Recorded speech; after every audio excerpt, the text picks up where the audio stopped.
I want people to ask more questions than not, because we have to get out of this small box, right? Of Okay. shaming and all this stuff. It's just okay. We're in 2026 now, and we need to start looking at things differently. I think because just because you're in academia, and also because you might be an actress or you're also in the adult industry, that doesn't mean you have to stop one or the other or feel embarrassed about one or the other. You could just be empowered in yourself in being a woman, especially a Black woman.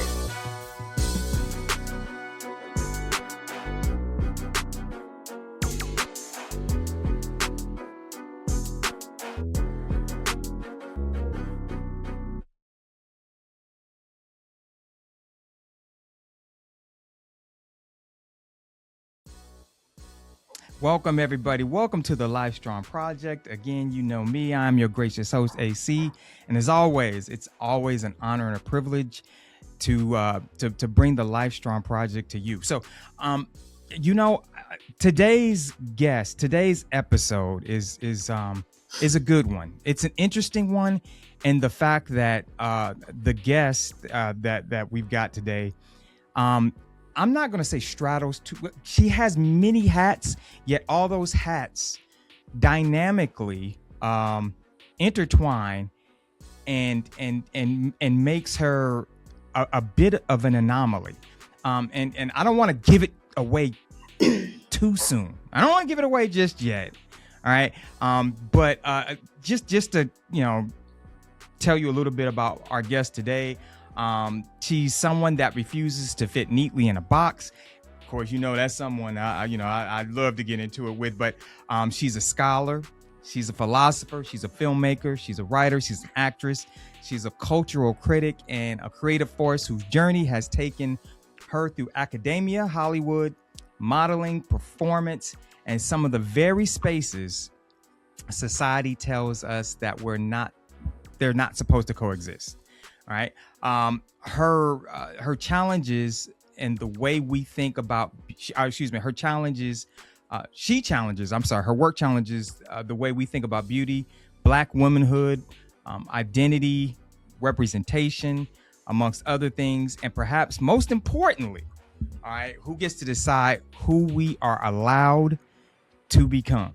All right. Her latest work, Ugly Philosophy, Beauty, Absurdity, and the Black Feminine Paradox. Woo! All right. Takes those questions from the academic into the deeply personal. So, Lifestrong family, on today, we are not just talking about beauty. All right. We are talking about identity. We're talking about contradiction, reinvention, and the courage it takes to own every chapter of your story. So, Lifestrong family, please, a warm round of applause, and please help me welcome today's guest, Doctor. You know what? Okay, before hold on. I'm sorry. Let me give him your name first. I'm sorry, Doctor. Now wait a minute. I got Melanie Penny-Harrison. So is it Melanie Penny-Harrison or is it Penny-Harrison? Yeah, it's Melanie Penny, but I sort of shorten it because it's so long. I got you. So yeah, it's Dr. Melanie Penny-Harrison, and then I perform my creative career. Wait.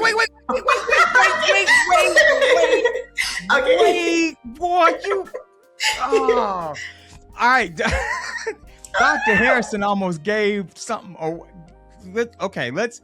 I didn't mean to cut you off like that, but you were about to give away some good tidbits. So, Lifestrong family, help me welcome Dr.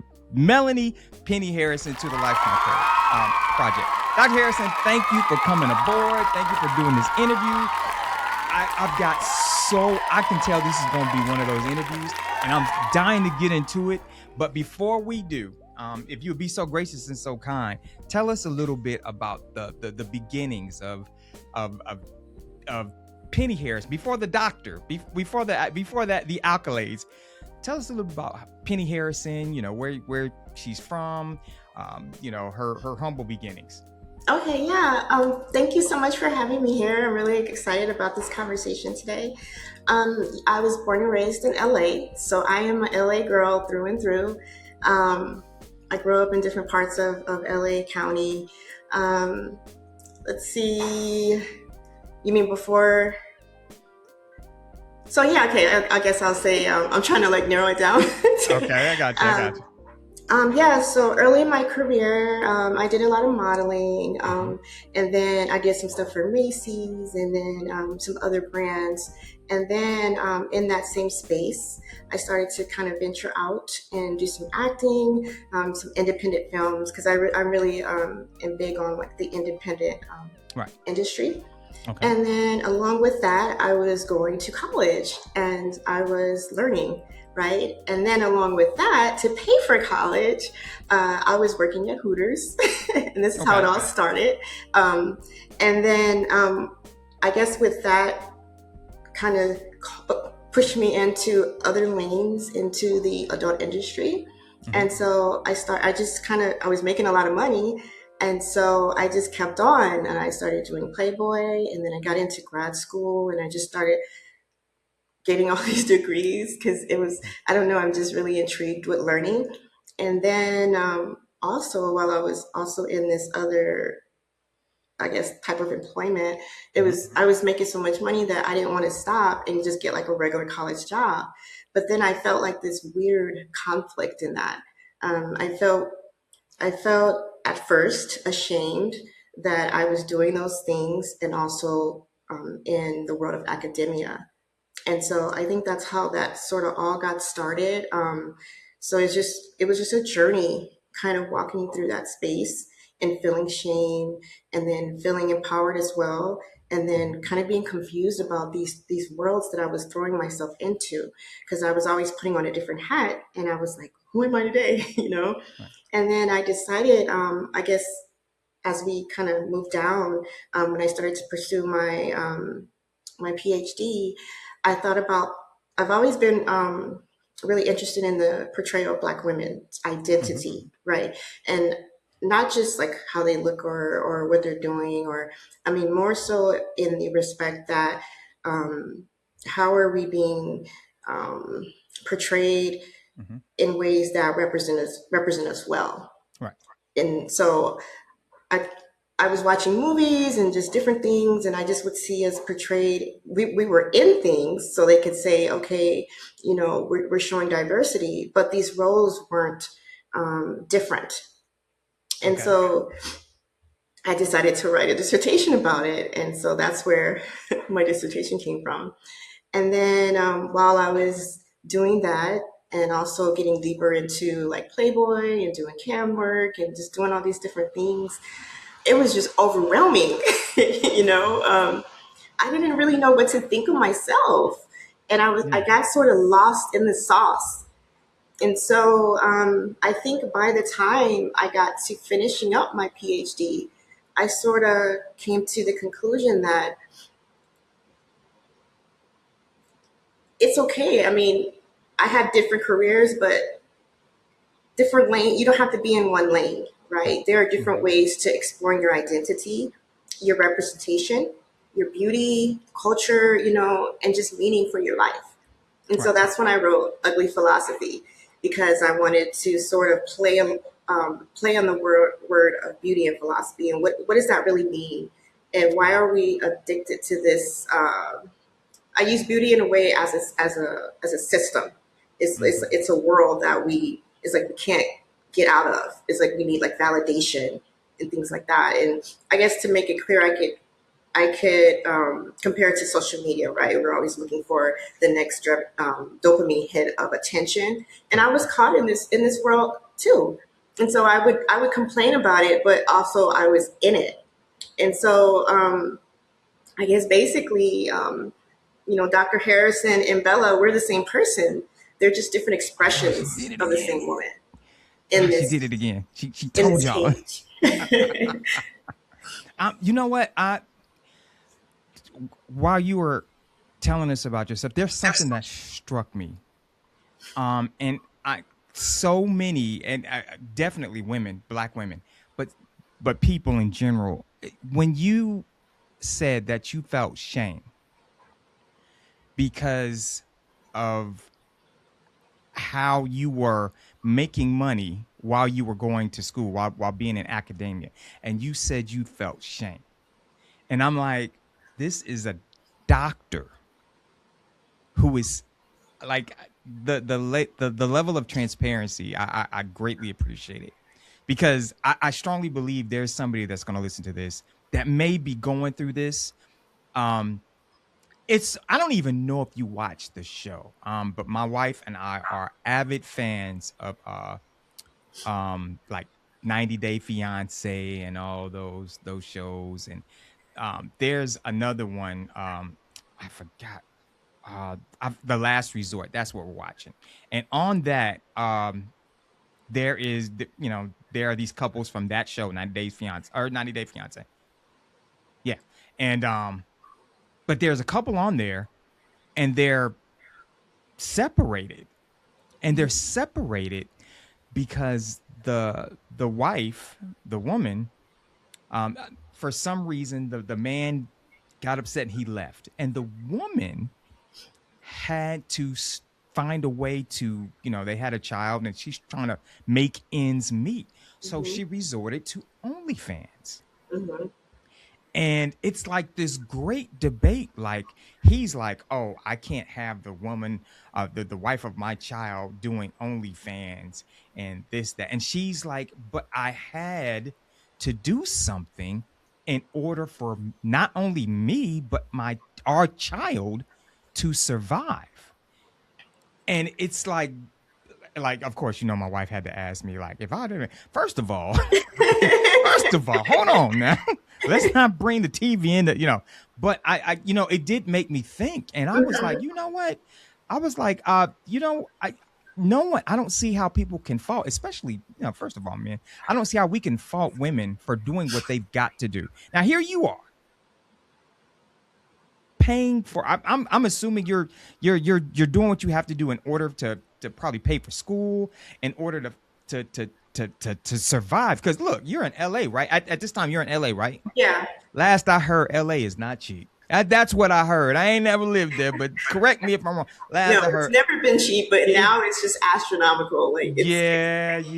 So here you are. Yeah, look. Hey, prayers out to you guys in LA, because man, it is. But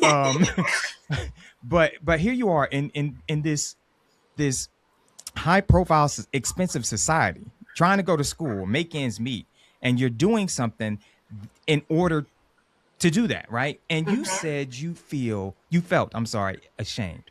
And that's just mind, like, I can understand, but yet I'm like, from the outside looking in now, I'm like, first of all, um, she could have, she ain't got to prove nothing to nobody. She, doctor. But I can only imagine, if you can't, like, did you feel a sense of, I guess, was that imposter syndrome, or? in academia or the industry. Either one. That's interesting because, wow, okay. Tell us how you felt in both spectrums. And you know what? First of all, she's already let the cat out the bag. So while you're doing that, go ahead and tell them the name that the AKA that you've already, you've already let that cat out the bag. So go ahead and explain. Okay, Belamiori. Yeah, there it is. Yeah, it means beautiful warrior. Exactly. See, I wanted to be, but see, I had done my research and I wanted to tell them that. No, I'm just kidding. I'm just going. But go ahead and either space. Like, was there a sense of imposter syndrome? Um, I think in the beginning in academia it was, and I don't think it had anything to do with what beauty or what I'm studying. I think it's just a process that I think a lot of PhD students go through. You feel like, okay, I don't know why I'm here. I don't think I'm PhD material. So it was always that. But I think in the other industry, I think I felt a little bit imposter because I felt like I'm getting a PhD and then I'm also doing these things, in this industry. And I felt like, I don't know, I just felt embarrassed by it. There was just like this really strong, like I shouldn't be here, And so it was always these conflicting feelings of that. And I think what really made me say, "Oh my God, this is crazy," because I would get messages from women, and they would be calling me, names, and they would try to like out me because my at the time, they know now, but or maybe they don't, I don't know. But at the time, my school didn't know anything about this life. Mm. So I would literally go to my residencies, and I would be completely different, messy hair, no makeup, all this stuff, and gargoyle glasses, just the whole nine. And I would be studying, and then I would go from that back out to California, and I would do my cam shows, and I would do my Playboy content and things like that, and I would be completely different. And so I would get messages of saying, I don't know what you can say on here, but you could pretty much, you know, I see can what I'm imagine. saying, Yeah. where I'm going. Yeah. And I used to feel embarrassed. And there was this one person who actually paid for a subscription just to shame me with it. And I talk about that in my book. Yeah. Wow. And she put it on X, Twitter, some of my pictures that were, not safe for web. And I was like, oh, wow. And so I think that added to the shame of it, and then there was always this thing looming behind my head that I was going to get found out, and that I was going to get kicked out of school, and that my whole academic career was just going to be tarnished because of that. And so it was Mm. just so stressful, and it was just a weird sort of thing. And so I guess what made me just say, you know what, I'm going to write this book, and I'm going to put it all out there, and I'm going to talk about how that contradiction plays on beauty, right? And how we Yeah. perceive beauty. And also how I liked it, right? I wasn't being punished. Nobody told me, oh, you have to do this. This is something that I'm choosing to do. And so that was weird too, because I'm like, I like being objectified, but then also I don't like being objectified. Right. And so that's where the kind of the paradox comes in the whole philosophical thought of it all. Because mostly people would say, okay, I don't like doing this because I don't want to be objectified in this way. And then they just sort of leave it at that. But then they don't talk about how they like getting the attention. They like when they post their pictures and people are saying things, or, you know, it's fun, and then also I was doing things in Hollywood. I was I was doing like mainstream commercials, and I was doing like just all kind of stuff. So I would have to like look completely different for that. So Wow. I'm like, this is crazy. What's wrong with me? I promise you I'm not schizophrenic, but I was just trying to figure out what was wrong with me. And so I sort of just said, okay, I'm going to use this book, and I'm going to ask, what happens when something society says should empower women? Empower a woman can also confine her, right? Objectify and judge her, and misunderstand her. And so I want to ask those questions. They don't have to be answered, but it's just I want people to ask more questions than not, because we have to get out of this small box, right? Of Okay. shaming and all this stuff. It's just, okay, we're in 2026 now, and we need to start looking at things differently, I think.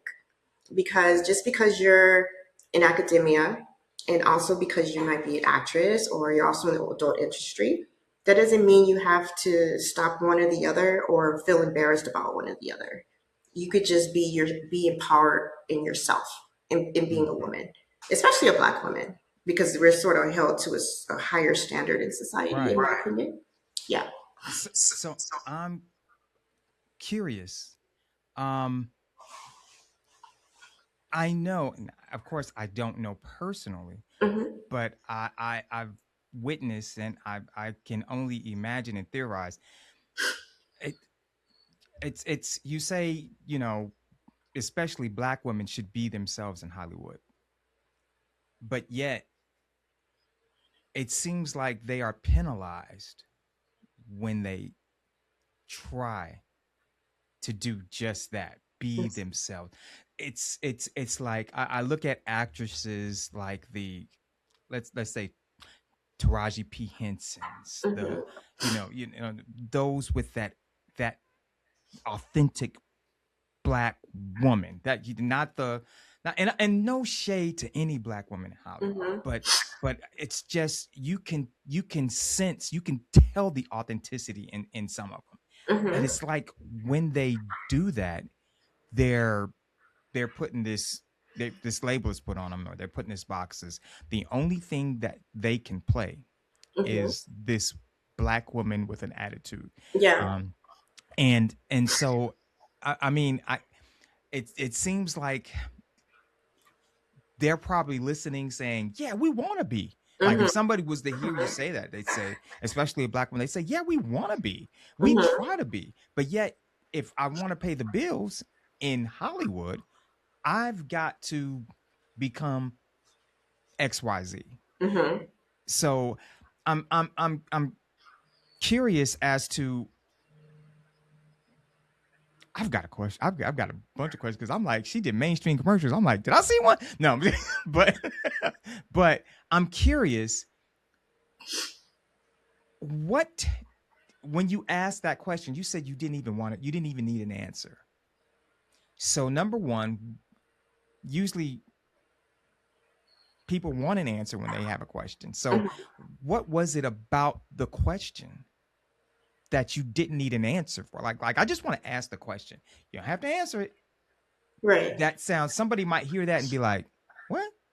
Like they might want to be like, shoot, I wanted to hear the answer. Hold on, wait a minute. Yeah. But what was it about that you said, and I just want to ask the question?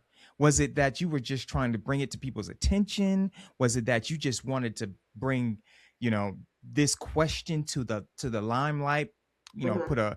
put a spotlight on it and have everybody like, or was it, I maybe so somebody can say, yeah, I would like to know that too, and maybe garner some type of, not a following, but Mm-hmm. some type of attractiveness to that question, that other people would say, I never thought of that. I want to know the answer to that. Right. And I think you just answered it in a way, Ooh. right? Oh. Because you're asking more questions about it. And that's the whole Mm. point. Because I feel like just when you ask a question, okay, this is just an example. Okay. Okay, somebody will say, how do you spell red? you know, you're like, okay, you spell it. And that's the end of it, right? Right. But if you ask someone, how do you spell red?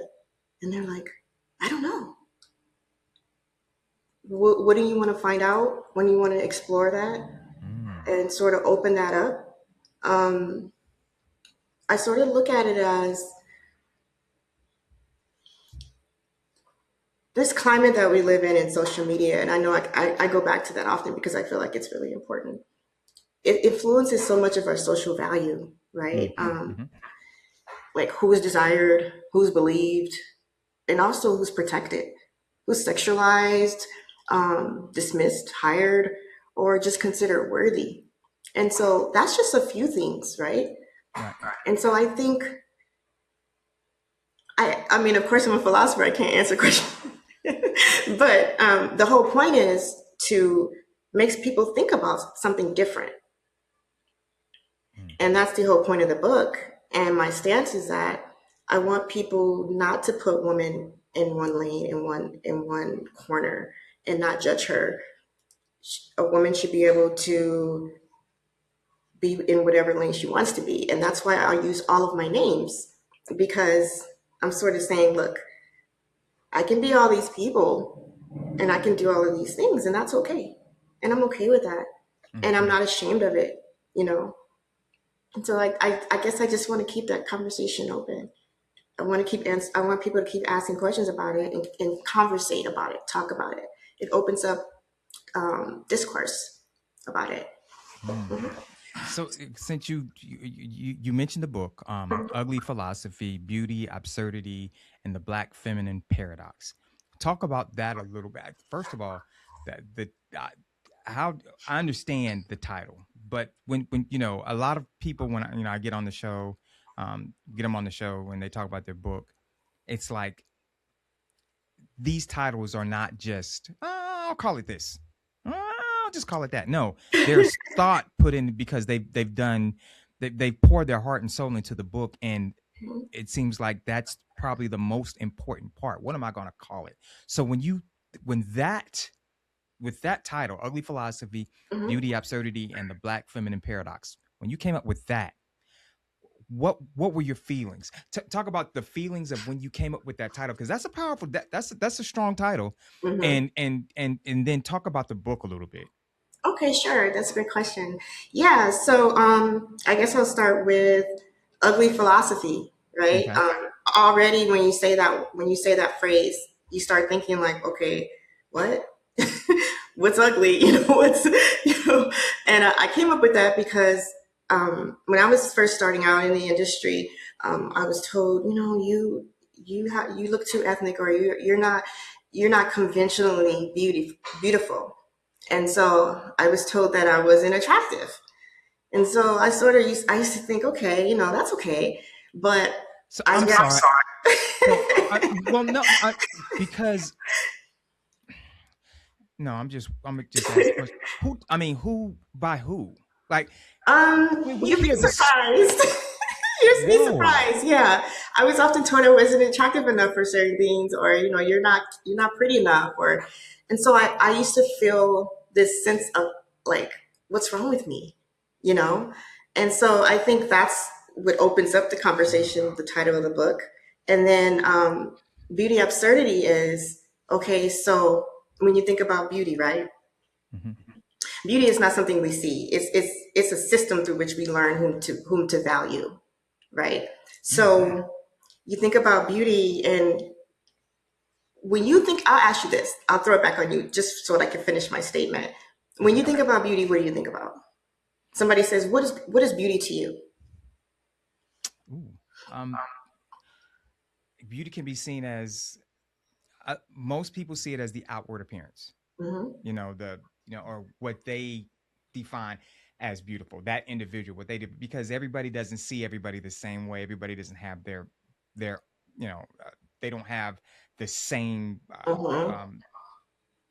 likes or dislikes or whatever. So, but that's one, and then the other one, of course, is the what we like to term inner beauty or whatever. How the person is, that person's an amazing part. Their inner beauty, their warmth, their caring, their funny or whatever you have. So, I guess it's a two-parter because there are people that their outward appearance, their outward beauty is phenomenal, but then the inner beauty, you're like, nah, you are just not attractive to me. You are not because of the person they are, and Right. then vice versa. Maybe not according to social standards now, Hmm. may not be as beautiful as the other person, but their inner beauty just makes them a beautiful person. So, Right. Right. And I think that what you said is so important because earlier I said, you know, basically people were saying you're ugly. You can't be in this, you're ugly. And so then in that same breath, there were people who were like, "Oh, you're so beautiful. Oh my God." Just giving you all these compliments about how you look on the outside. It's absurd. It's all absurd. now you wouldn't tell us who said things like, and I'm not talking No, about a I can't. name. I'm not talking about a name. No, I would never know. But I mean, You'd be surprised. But yeah, because it's sort of this thing where, we live in a society where there's this ideal of beauty. Even though we've tried to go against that, if you're not a white woman who's very thin, mhm. blonde, blue eyes, or brunette, Okay. anything downside, I mean, anything other than that, it seems like, oh, no, you don't. Especially black women, we're always attacked for what we look like all the time. So I was just like, this is absurd. This is crazy. Like this whole idea of beauty, people saying you're ugly one minute, saying you're beautiful one minute, it's all just crazy. And I guess the way I could just really answer this question a little bit Mhm. I feel like it's the mirror that reflects you, right? So in a way, I use it that way. It's the mirror that reflects me, and also now the mirror that evaluates me as well. And so that's where they two kind of go together. Mm. Hmm. Okay. See, boy, these. Basically, no one can define what you are. When you look in the mirror and you get up in the morning, get ready to brush your teeth and get ready, that's you looking at yourself. Nobody can tell you, your value. Um, But your yet they try to every day, though. hmm So hmm I guess and for it's absurd. it is. You're right. You're Yeah. right.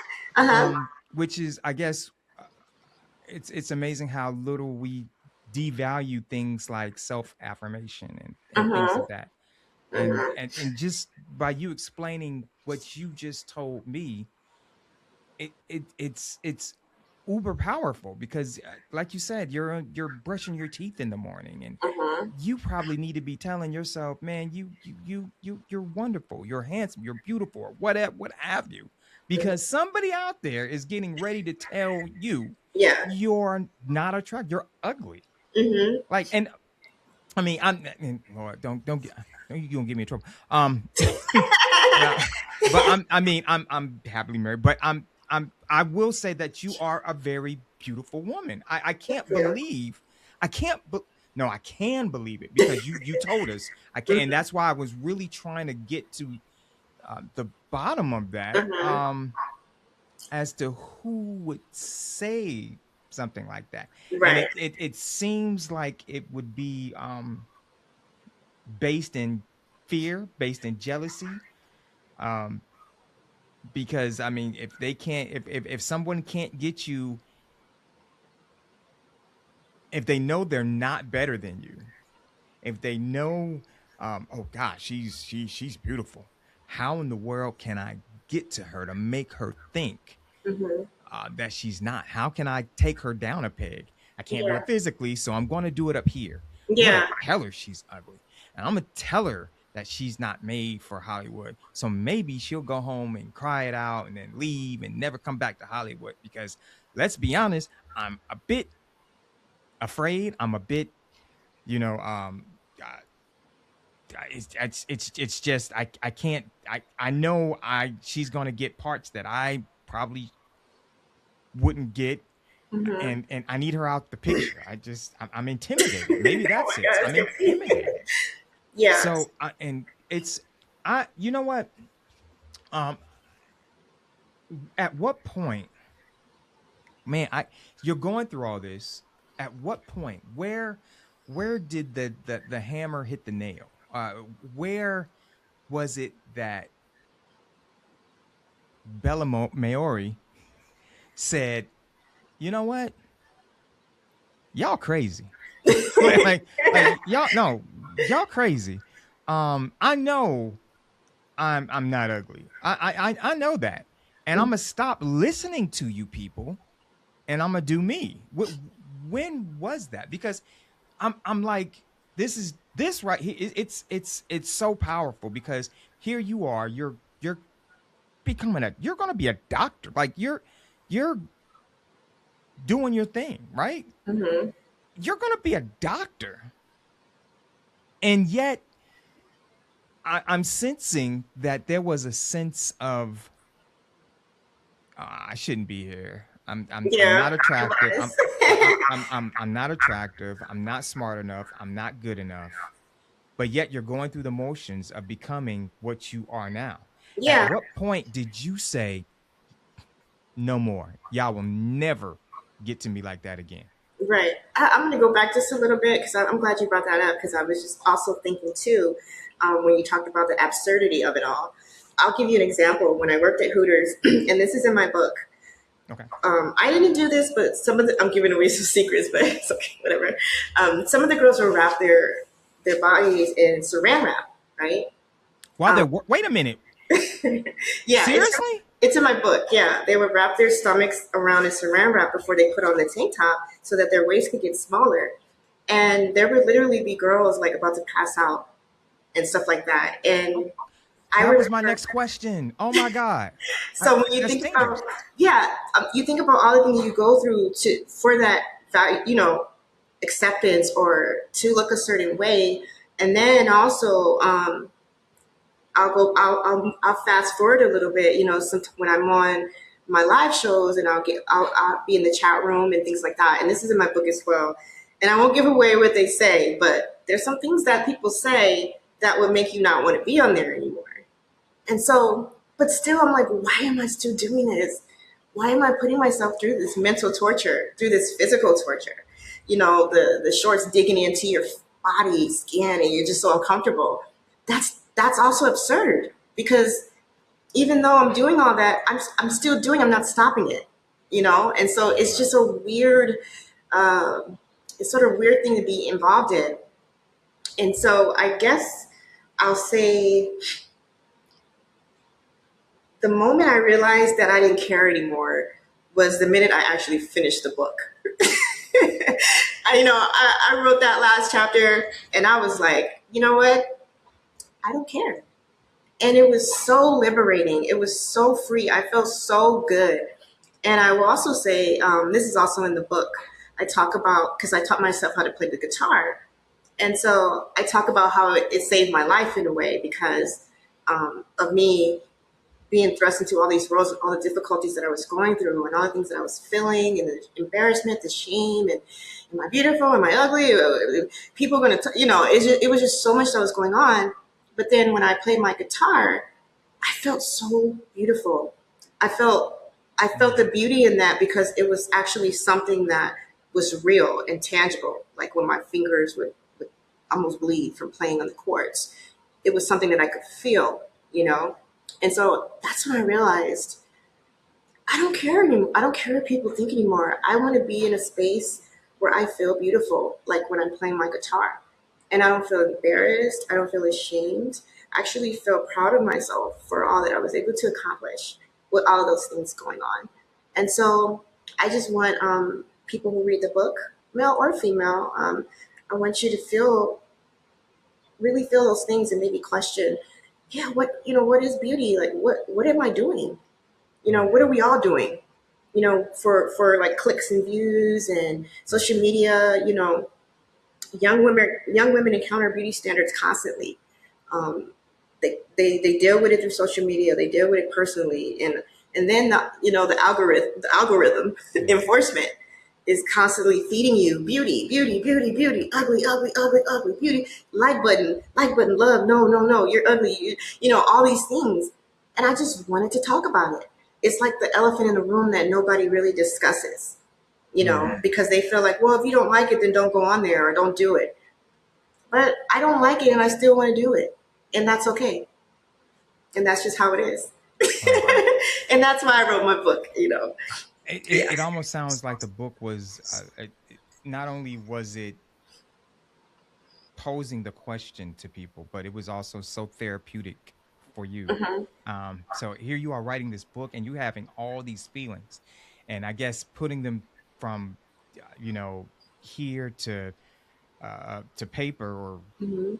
to screen or whatever. I guess that it seems like it was so therapeutic for you.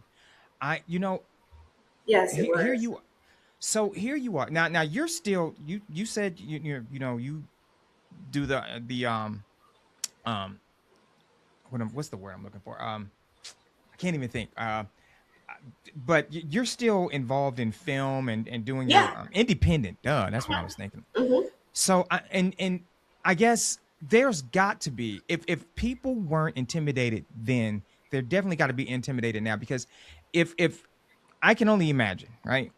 You go to a film set or whatever, and they see this woman, okay, yada yada, so what, and then all of a sudden they hear doctor. Like that right there would just throw me off. Like I'd be like, Yeah, like, it's crazy because I don't even tell people. It's so weird. I'm still kind of weirded about it. It's like it. I don't know if I ever get adjusted to that title, but I wanted to. I think my whole ambition was to, because I wanted to do this research for Black women in film, and mhm, so to do that I needed to get a PhD. So I guess in that aspect, I don't really, I'm not bragging like, oh yeah, I'm a doctor, or anything Right. like that. I just wanted to put myself in a space where people could read my work and talk about things, or Right. maybe find themselves in it too. So that's why I did that. But yeah, it's really weird. It is, and it's actually I don't even think I knew I was doing this at the time. But when I wrote the independent film Ugly, it's called Ugly, and Okay. it won 10 film festival awards. I didn't know that we would come down to this end of everything, and this would be called Ugly Philosophy. And Mm-hmm. so it seems like it's sort of almost like it's just, um, what do you call it when you, a series, but not. It's sort Okay. of like a Okay. series in a sense. I didn't even know that I would be doing this at this point. Because first I talked about ugliness of colorism in the industry, and then I Mm-hmm. go from that to just what is beauty in the society we live in, and how are we valued, and social media and sex work and all this other stuff. Have you seen any kickback from, I don't know, producers or directors? Well, because look, if you do your research, if I saw your headshot and Hmm. I saw your resume come across my, if you do, and I only know this because of my wife. I've seen. It's not me. Trust me, it ain't me. So, but she will do some sort of research. Like, you're not just gonna get a headshot and a Hmm. resume and say, okay, that's no. She's gonna be like, okay, she, like you said, social media. She's gonna, Hmm. see if maybe LinkedIn or whatever, and see what kind of person you portray out there.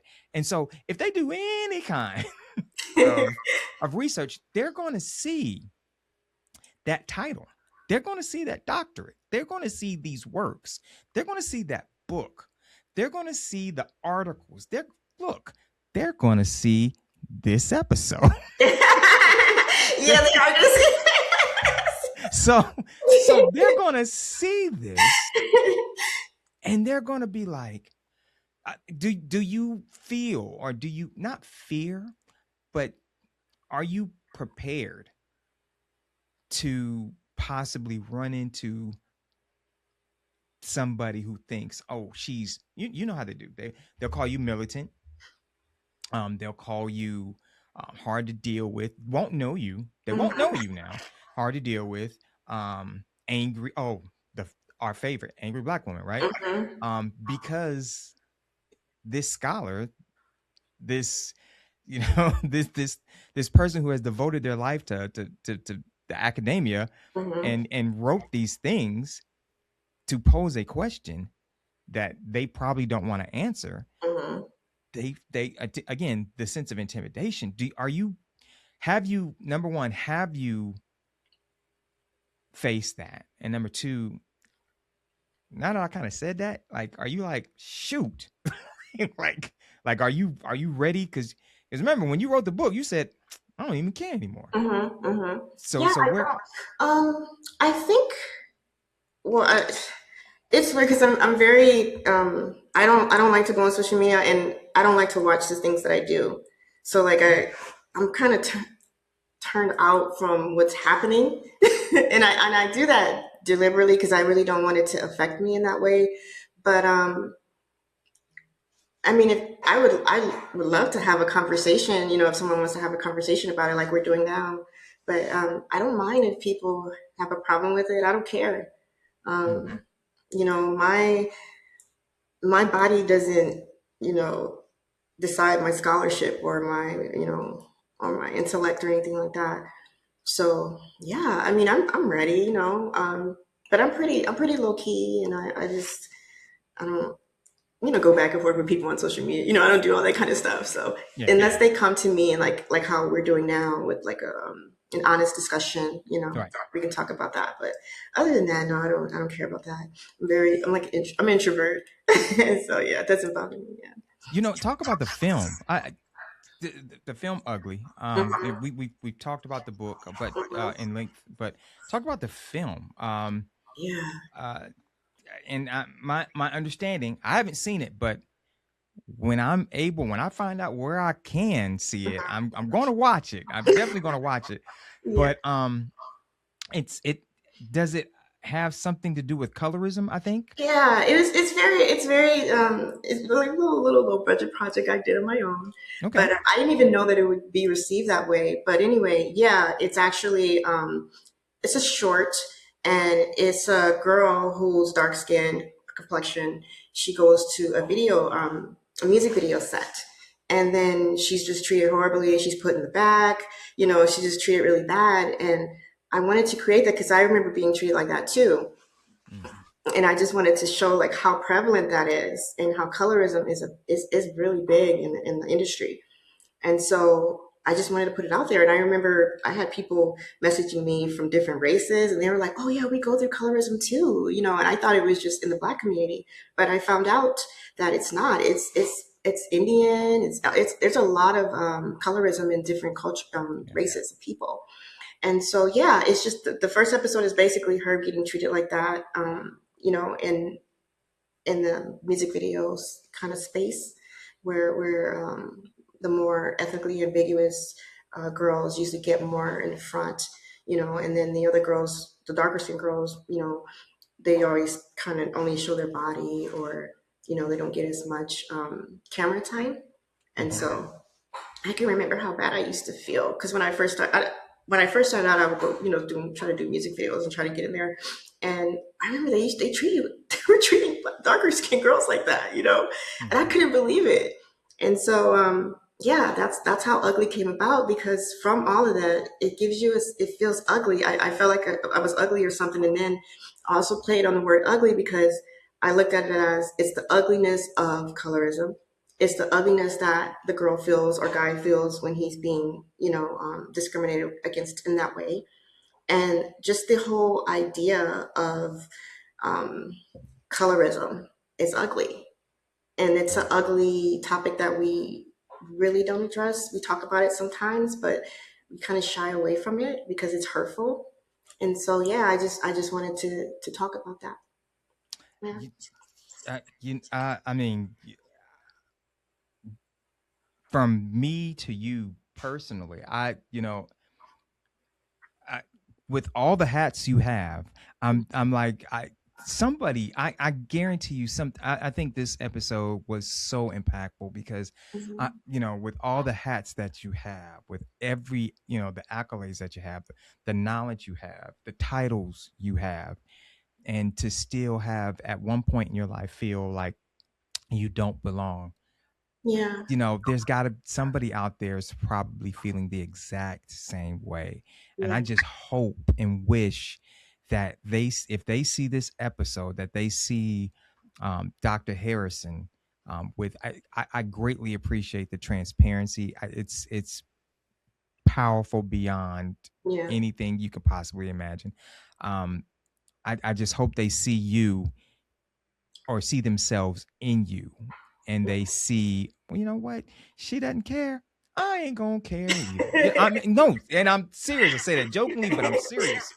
Like, I at some point, that's there has to come a time where you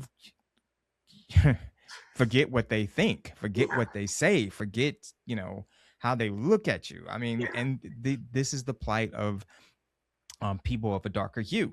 Yeah. But I I was just stressed out. I can It's, imagine. I mean, let me I can imagine. say that. It Well, was, no, it I was mean, super because stressful. you've got like 90 titles, I and was so, I I was like, bro, like, it was just crazy. I'm like, I'm stressed out. I can't hide anymore. I just have to be, I can't do it. I just have to put it all out there.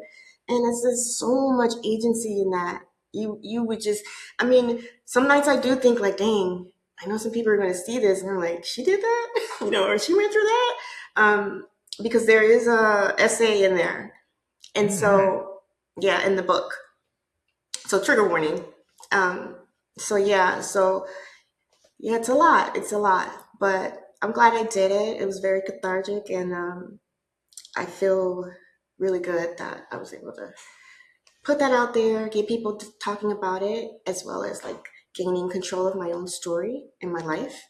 And that doesn't necessarily have to be like, oh, what people outsiders think, but just in my family, maybe my close circle, my Right. close friends or family, it's that's also a thing. They were happy with that either. So I feel liberated. It's a very liberating thing to be a scholar and also pose nude in a magazine, you know. And so Oh, I'm sorry. Go ahead. yeah, and so yeah, I just wanted to say yeah. I just feel like the body is very beautiful. Women are beautiful. Men are beautiful, and the shame is just it's not necessary, So Yeah. yeah, I hope people can relate to that and say, okay, I don't want to like. I think you mentioned someone about the OnlyFans and all that, and women getting fired. They're getting fired from their jobs and things like that. So Yeah. I think it's a really good discussion to have. Mm. I, now I know you mentioned you're not a fan of social. It doesn't sound like you're a fan of social media. No. Um, I'm not either. But Mhm. but it's kind of necessary in today's time. Yeah. I understand that, but not a big fan of it. But if someone wanted to have that conversation with Dr. Harrison Hmm. or or Bella Maori, but if they wanted to have that conversation, how could they contact you? Okay, yeah. They can go on my author website. It's drmpennyWrites.com. And then on there, there's like they can contact my publicist and my manager and they can find me there. They respond to everyone. So Okay. yeah. So So there that's you have.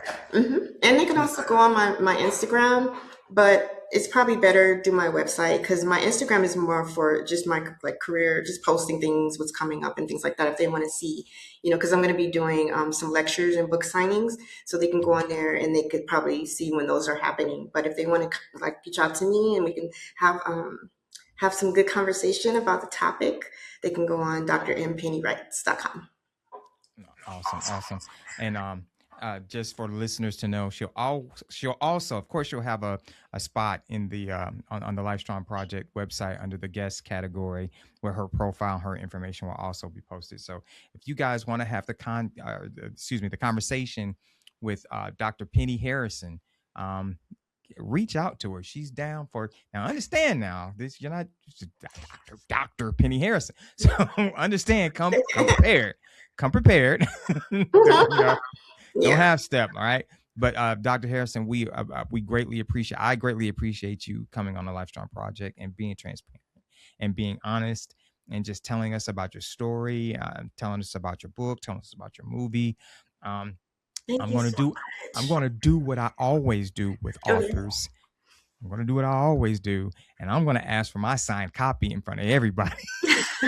For I, I sure. I will pay For for it. sure. I For don't sure. want one that I can just get off of Amazon. I want a signed copy. You got So it. You got it. that is awesome. That is awesome. So everybody remember, go out there and support Dr. Harrison. Watch Ugly. Where can we watch it? You know what? Where can we Mhm. watch it? Well, because it was an independent film, right? Okay. And it was Okay. a short, um, there was some, because I was having some issues with production company issues and copyrights and stuff like that. Okay. So you can watch it, but I would have to personally like give you the link to Okay. it. Yeah, it's just not, you can't just go and click on something or Click go on. watch it Okay. right now. Yeah. Gotcha. So I'll tell everybody about it. Uh, but again, go out there and support Dr. Harrison. Buy her book, Ugly Philosophy, Beauty, Absurdity, and the Black Feminine Paradox. I'm guessing probably anywhere you can buy books, it's probably available. So Yeah, go out there and it's worldwide. great. Go out Mhm. there and support her. Dr. Harrison, again, thank you so much Thank you so for coming on the Lifestrong Project. That so powerful, so honored to have you on. It's good it feels great to have somebody of your caliber, and most of our guests, even the doctors, they're cool, but just to be, I think it's imperative that we see people of your stature down to earth.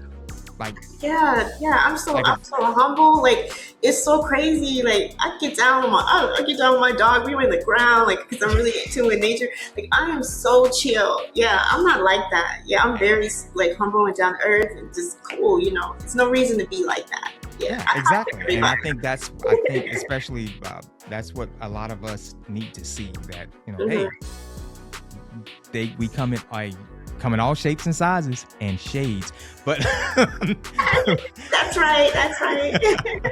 So again, Dr. Harrison, thank you for bringing your whole story into the conversation. Thank you so much. The scholar, the artist, the filmmaker, the women, and every version of yourself that it took to get here. I think one of the biggest lessons from today's conversation is that reinvention does not always mean throwing away who you used to be, and it doesn't mean belittling who you are. Sometimes it means finally understanding why that version of you existed and decided who gets to lead your life now. To everybody watching or listening, you don't have to spend the rest of your life trapped inside someone else's definition of beauty or of who you're supposed to be. Question it, challenge it, and when necessary, rewrite it. On behalf of Dr. Penny-Harrison, aka Bella Maori, and your host, your boy AyeCee, we greatly appreciate you guys listening in and checking us out. And as always, remember, your life is fleeting, cherish it. Your life is ever changing, you've got to adapt to it. And most of all, your life is yours. If y'all ain't learned nothing else in this episode, your life is definitely yours. You and only you can live it. It's your boy AyeCee. As always, on behalf of Penny-Harrison, Dr. Penny-Harrison, I'm sorry. On behalf of Dr. Penny-Harrison, again, we thank you guys for listening in, and that's a wrap. Peace. Thank you. Thanks for listening to the Lifestrong Project.